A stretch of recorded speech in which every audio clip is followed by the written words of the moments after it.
The text came in at 4:12 on a Thursday afternoon, and I knew exactly who it was before I even flipped the phone face up. 8.5 months of nothing, and then this. Family dinner Saturday 7 o'clock, Birchwood. Big news about the restaurant. Don't be a stranger, kiddo. My father hadn't called me kiddo since I was maybe 11.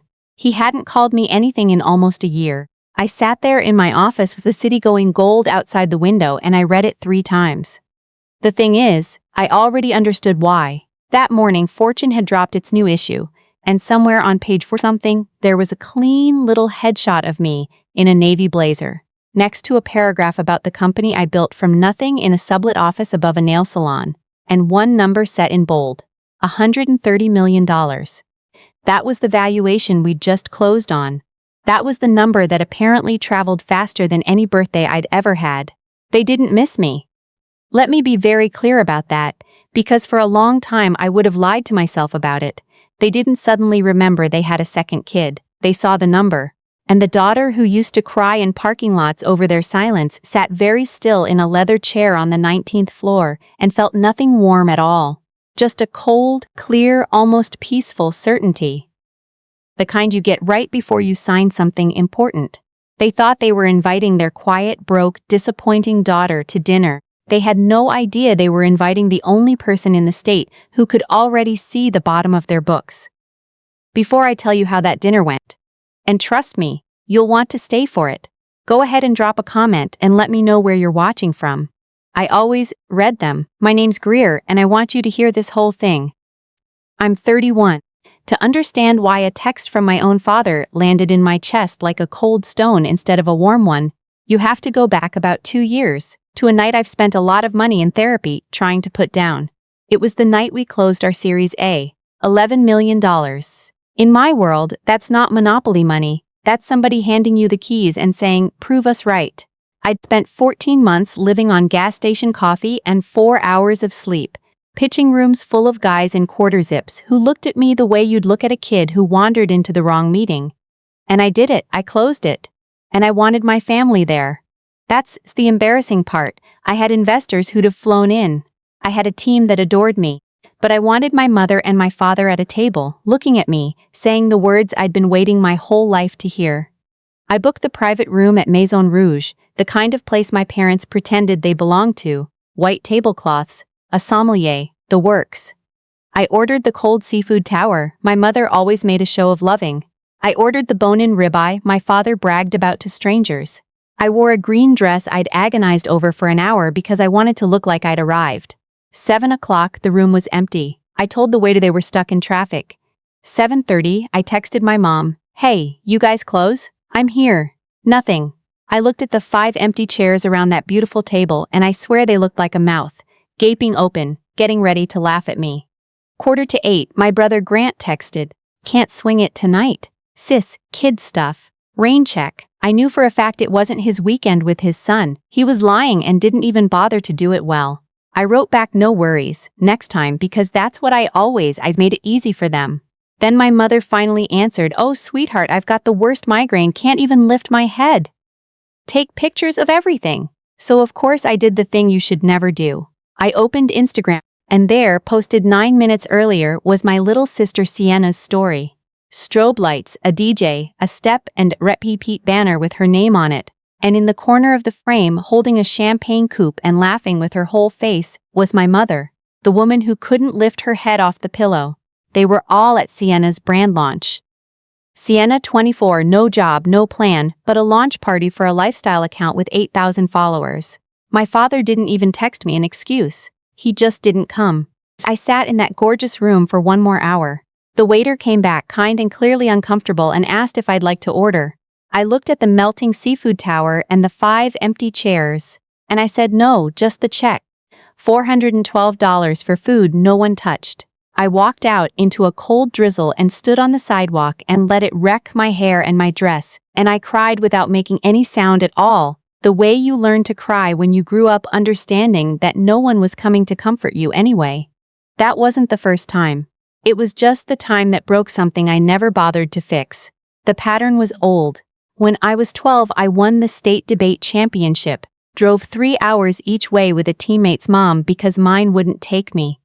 My parents skipped it for Grant's travel baseball tournament, a tournament he had every single weekend.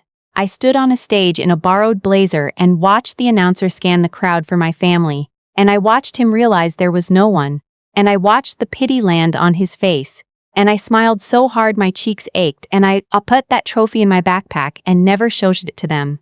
They never asked. When I was 23 and starting my first real company, I asked my dad for $5,000 to cover a server contract. He sighed like I'd asked him to hand over the deed to the house. Honey, restaurants taught me one thing. Most businesses fail. You'd be better off finding a husband with a good job. 3 weeks later, he co-signed a $40,000 truck for Grant.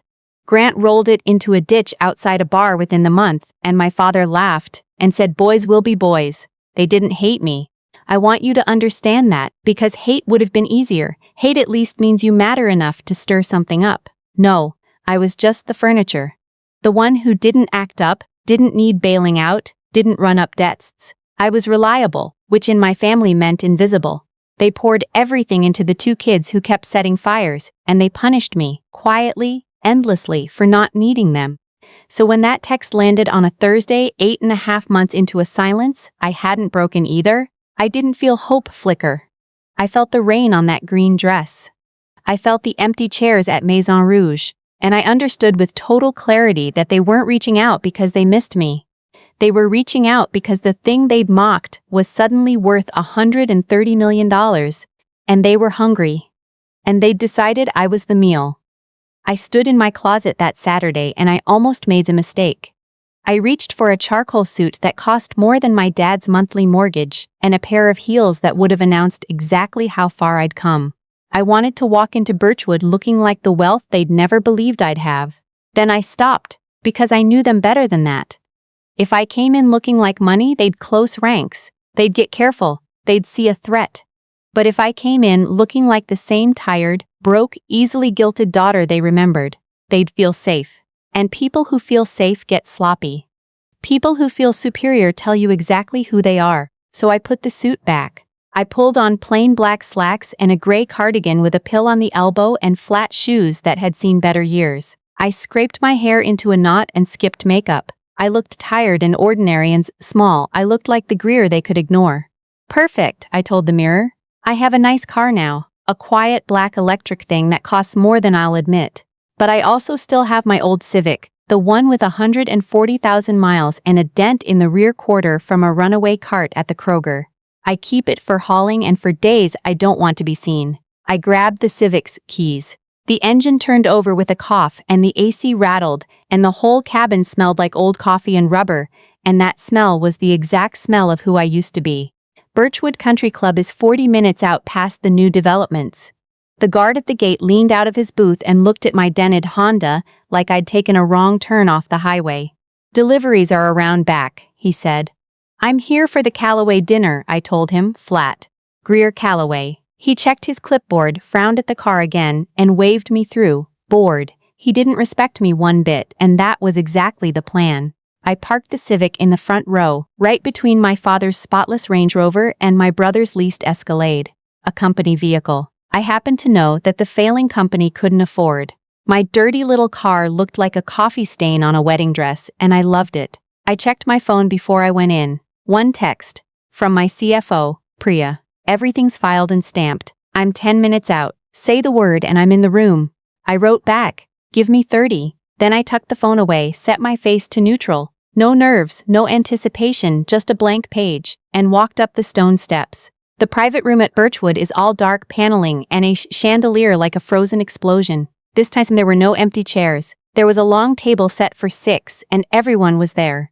My father at the head in the navy blazer he wears when he wants to feel like the biggest man in the room. My mother beside him in something that glittered. Grant and Sienna across from them, and Uncle Roland, already 2 scotch-ups in, parked at the far end because Uncle Roland appears wherever the food is free. The performance started the second my shoe hit the carpet.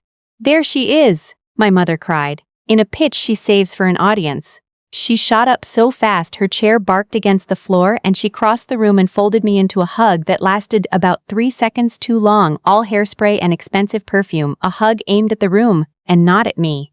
We have missed you so much, Bug. She hadn't called me Bug since I was in single digits. Hi, Mom, I said. I didn't hug back. I just let my arms hang. She didn't notice or didn't care and steered me to the table like I was a show pony. Look who finally made time for her family, my father boomed, standing, putting out a hand. My father shakes hands like he's trying to prove something. I took it and squeezed back hard, and for half a second his eyes went wide before he covered it with a big laugh. Sit, we've got a cab open. Let it breathe. I sat between Grant and Uncle Roland. Grant had bags under his eyes and a crooked tie and an expensive watch. Hey sis, he said, looking me up and down. Love the cardigan.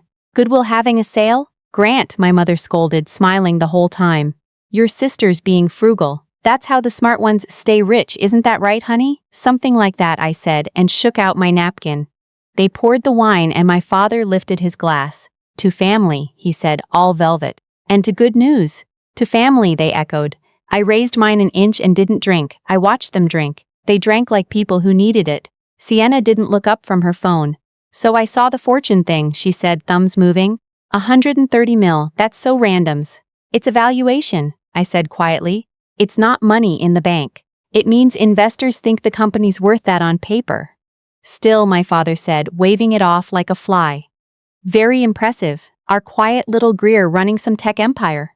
Who'd have guessed? It's a cybersecurity company, Dad. We protect hospital networks from ransomware. I knew he wasn't listening before the sentence was out of my mouth.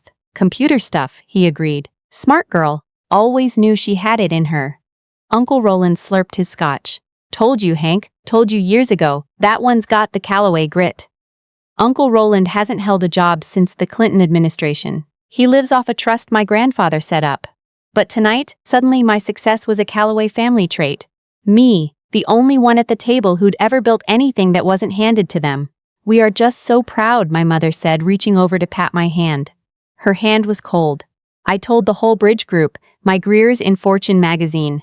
They about fell out of their chairs. And there it was. That was the currency, not my work, the fact that she could brag about it at the club. I was a handbag she could show off. I let them run for a while. Grant complained about the unions at the restaurant, the cost of beef, the impossible margins. Grant, who I happened to know, was usually on a golf course by 2. Sienna explained that the algorithm was suppressing her and that I should let her do a collab to promote my app.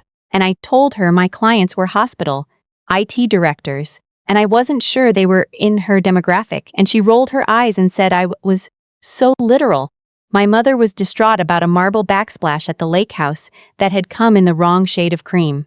I said that sounded hard with a perfectly flat face, and she said it is, with no idea I was laughing on the inside. They were good actors, but I saw the cracks. My father checked his watch every 5 minutes. My mother's smile snapped off the instant she thought no one was looking. Grant's knee bounced under the table like a jackhammer. They were nervous. They were rushing the small talk. They were buttering the bird before the carving. So I decided to help them get to the point. Because I wanted to see the pitch. I wanted to know, down to the dollar, what they thought I was worth. I set my fork down and looked at my father. Your text said there was big news about the restaurant. The air in the room changed like a door had opened onto a freezer. The chewing stopped. My father straightened his tie, traded a quick rehearsed glance with my mother, and dropped his voice into what I privately call his banker voice. I'm glad you brought that up, Greer. He signaled the waiter to clear, and the second the door clicked shut behind the kid. My father reached down and lifted a black leather portfolio onto the table with a heavy, dramatic thump. He clicked it open and slid a thick, glossy folder across the linen toward me. The cover had a rendering of some gleaming glass and steel building, palm trees photoshopped in around it, and gold letters across the bottom. Callaway House. A new American supper club.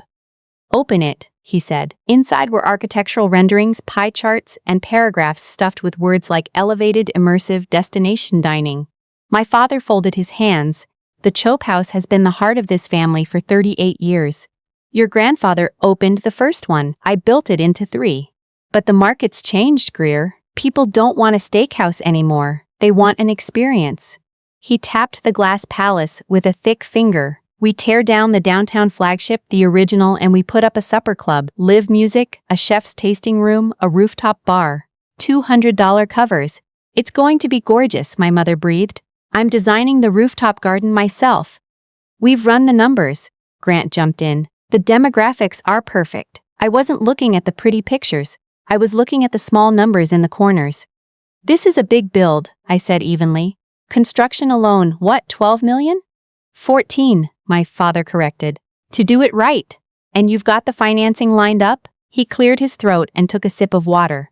There it was, the pivot. We've got our anchor investors, he said smoothly.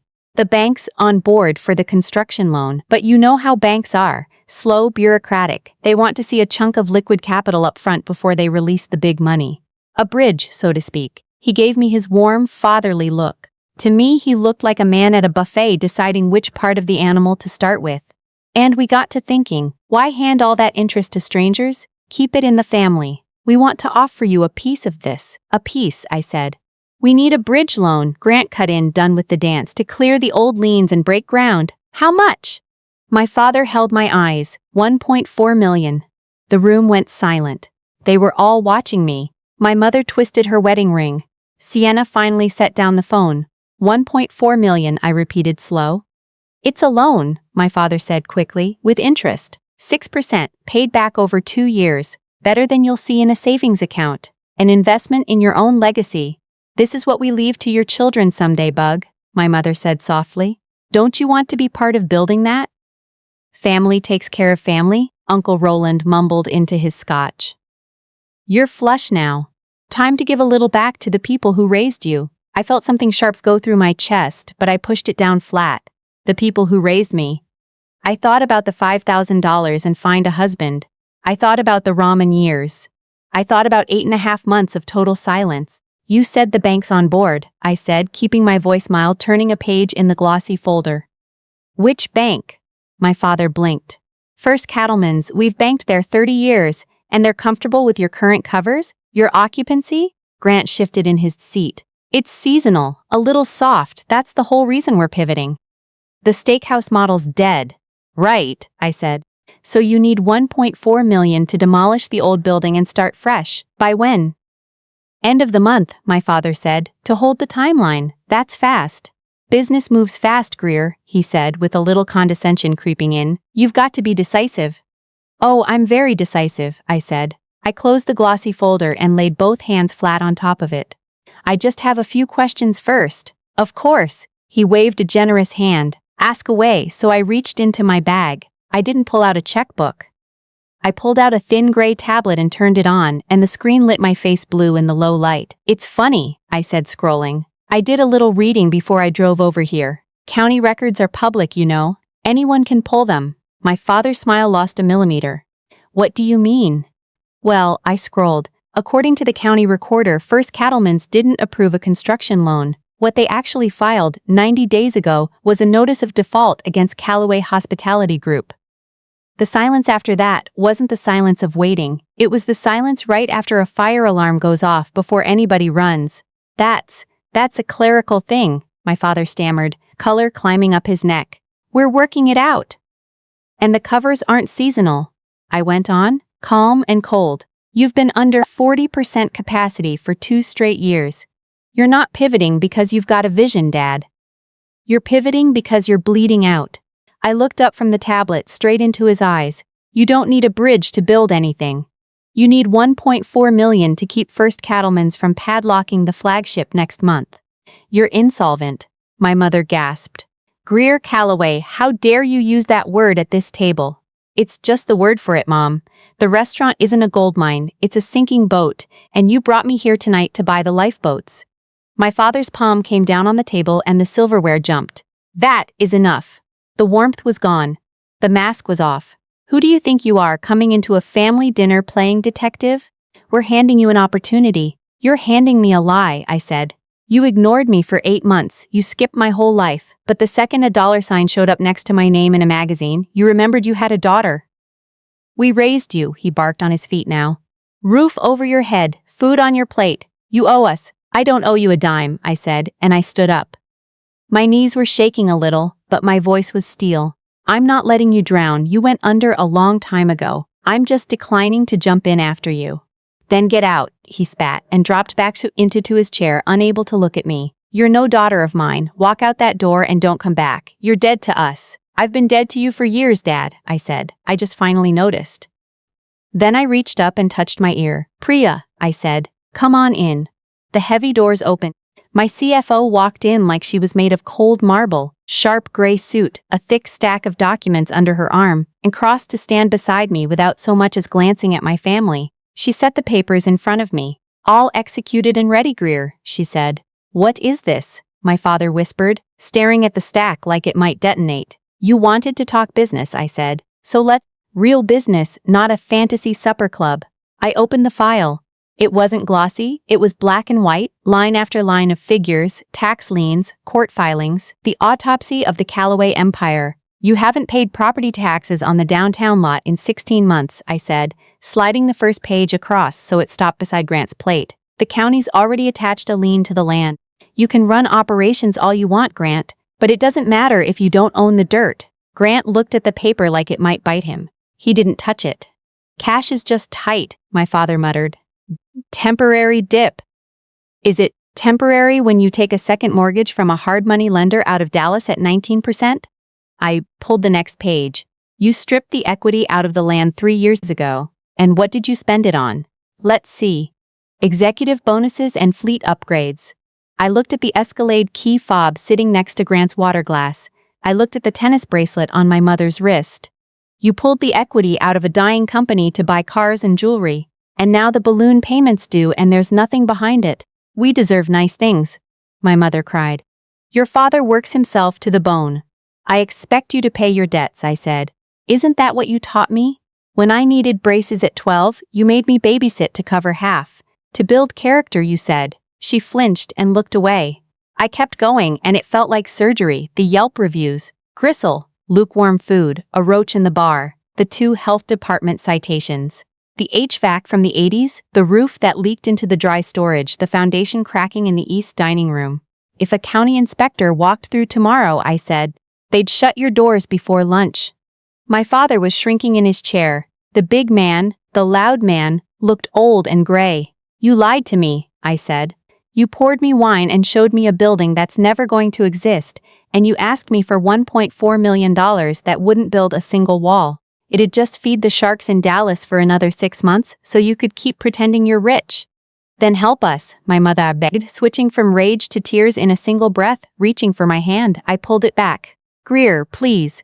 If we don't get the money, we lose everything. The house, the club, all of it. You won't be nothing, Mom, I said. You'll just be normal, like the rest of us. I can't be normal, she sobbed. What will people say? I looked at her crying and I knew the tears were real, and I knew they weren't for me. She wasn't crying because she'd missed my whole life. She was crying for her bridge group, her club membership, the headline she was afraid of. The $130 million isn't cash, Mom, I said. And even if it were, why would I sink it into a deal this bad? Because we are your family, she screamed. And there it was, the word they'd always used like a crowbar. When they wanted something, I was family. When I needed something, I was a stranger. I closed the folder. That's the problem, I said quietly. You think family means you're entitled to my work. You think it means you can treat me like background noise for 30 years and then cash me in like a scratch ticket. I'm done with the pitch. Then Grant lunged. He slammed both fists on the table and the wine glasses rocked and a long red stain spread across the white cloth like a wound. You ungrateful little, he started, his face twisted and ugly. You think because you got your picture in a magazine you get to talk down to us? You were always a weird, quiet little freak. Dad should have thrown you out at 18. He did, I said. I left the morning after graduation because nobody asked me to stay. We fed you, my father shouted. I paid for my college, I said, scholarship and 3 jobs. You sent me one check for $200 and it bounced. They threw everything they had, guilt, shame, rage, pity. My father clutched his chest and told me the stress could give him a heart attack. Did I want that on my conscience? And I told him his heart was fine. He'd posted his golf scorecard on a club app that very morning. My mother told me she'd sacrificed everything for us. And I reminded her we'd had a nanny and a cleaning lady. Uncle Roland slurred that I was cold, a block of ice. No wonder I didn't have a husband. Years ago, that one would have gutted me. I'd have apologized. I'd have written the check just to make them stop, just to buy 5 minutes of being loved. But I wasn't that girl, and I sat there perfectly still and watched them come apart, and with every insult I felt something cut loose inside me. Snip, there went the need for their approval. Snip, there went the hope that they'd ever change. Snip, there went 30 years of guilt I'd been hauling around like a second skeleton. They had never once seen me. When I was small, I was a thing to ignore so they could feel important. Now I was a thing to drain so they could stay comfortable. They were vampires, and I was finally closing the curtains. "Are you finished?" I asked, and my quiet voice cut clean through their shouting. They stopped, breathing hard. "I'm not loaning you the money," I said. "That's final. But before I go, Priya, show them the last document." Priya stepped forward and set a single thick folder, blue with a legal seal on the cover, in the center of the table. It landed with a heavy thud. "What is that?" my father asked. "He didn't touch it. I told you I wouldn't give you a loan," I said. "And that's true. A loan means I think you can pay me back. I don't." I walked slowly around the table, but I'm a businesswoman, and when I see a distressed asset with bones worth keeping, I move. "I knew about your default 3 weeks ago. My team watches the market. We saw the filing from First Cattleman's. We saw the note out of Dallas's." I stopped right behind my father's chair. "I didn't drive out here to save you, Dad. I came to foreclose." He spun around. "You can't foreclose. You don't own the—" "I do, actually," I said, and nodded at the blue folder. "Open it." His hands shook so badly he could barely lift the cover. He read the first page and the blood drained out of his face, red to gray to something like white. "She bought the note," he whispered. "She bought the second mortgage. I bought it off the Dallas lender yesterday morning," I said. "They were thrilled to be rid of it. They figured you'd default any day. I paid 75 cents on the dollar. And First Cattleman's? Priya wired them this afternoon while you were pouring the Cabernet." I looked around the table. "I own the note on the flagship. I own the lien on the lake house. I own the paper on the company vehicles. I'm your creditor now. I'm the bank." I leaned down close to my father's ear. "So when you tell me to get out of your sight, be careful. Technically, you're sitting in a chair I own." It was over fast after that, the way these things are. I dissolved the board. I told Grant he was fired and my father he was retired. I slid a check across the table, $200 short of $180,000, face down. "That's a severance for your equity," I said. "It's more than the business is worth once you subtract what you owe. Take it and you walk away clean. No lawsuits, no bankruptcy filing, no foreclosure notice in the Sunday paper, or refuse, and I take everything through the courts, and the whole club reads about it." I let that sit, because I knew the one thing they truly could not survive was being seen. My father signed his name with a hand that tapped the pen against the paper like a failing heartbeat. Sienna found out her trust fund had been drained into the restaurant's roof 5 years ago.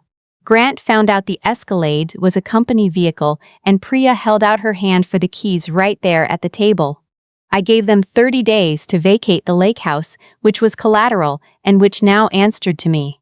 Uncle Roland swayed to his feet and called me a monster, a cold-hearted monster, said family was supposed to stick together. "What about loyalty?" "Loyalty runs 2 ways, Uncle Roland," I said. "You were loyal to the money." "Never once to me." I looked at them all once time. My father, hollowed out. My mother, terrified of the silence at the next bridge game. My brother and sister realizing they'd have to work for a living for the first time in their lives. I waited for the grief to come. I really did. I expected to feel like a wrecking ball. But the grief never showed up. What came instead was lightness, an actual physical thing, my shoulders dropping an inch, my lungs opening up. For my whole life I'd been carrying a bucket with a hole in the bottom, trying to fill it with their love, and I finally just set the bucket down. I turned and walked toward the doors. "Greer," my father called, his voice cracked and small. "Greer, wait, we did love you, in our own way." I stopped with my hand on the brass handle. I thought about the 5 empty chairs at Maison Rouge. I thought about the rain on the green dress. I thought about 8.5 months of nothing followed by "Don't be a stranger, kiddo." "No, Dad," I said to the door. "You loved having a daughter you could ignore until she got useful. That's not love, that's ownership, and I'm not for sale." I pushed the door open and walked out, and it clicked shut behind me with a deep, fineful sound like the door of a vault. The valet brought my dented Civic around, wrinkling his nose at it the way the world always had, and I tipped him $100 bill and watched his face change. While I waited, I'd looked at my phone. One last text from my mother. Bug, please, let's talk. I can fix this. I'll make your father apologize. Just come back inside. You're my baby girl. She only ever called me her baby girl when she wanted to pull the string and watch me dance. I tapped the 3 little dots and I blocked her. Then my father, then Grant, then Sienna's and Uncle Roland, one after another, watching the names vanish off the screen like I was cutting out an infection. I climbed into the old Honda. The seat was worn and the wheel was peeling, and the whole thing was mine, paid for in full with money I'd earned, and I didn't owe a soul a single thing for it. I drove down the long winding drive, past the perfect flower beds and the bored guard, and I turned onto the dark highway and rolled the windows down and let the cold air tear through the car. I thought about everything I was leaving in that paneled room, a legacy built on a lie, the lifelong job of being good enough for people who were never once good enough for me, the heavy old shame of being the one nobody chose. And I thought about what was out ahead of me in the dark. My company, 400 people who respected me, my own quiet house, a whole life I'd built with my own 2 hands. Here's the thing about revenge that nobody tells you. It was never about making them hurt. It was never about the shouting or the foreclosure or even the look on my father's face when he read that blue folder. Real revenge is just being happy without them. It's waking up whole and finding out you don't need them and never really did. They were footnotes now, small sad scribbles at the bottom of a page in a book that was finally completely mine. I turned up the radio. A song I loved came on, and I caught the lights of Birchwood shrinking to nothing in my rearview mirror. And then I put my eyes back on the road where the headlights cut a clean, bright path through the dark, and for the first time in my entire life I was driving my own car, down my own road, going exactly where I wanted to go.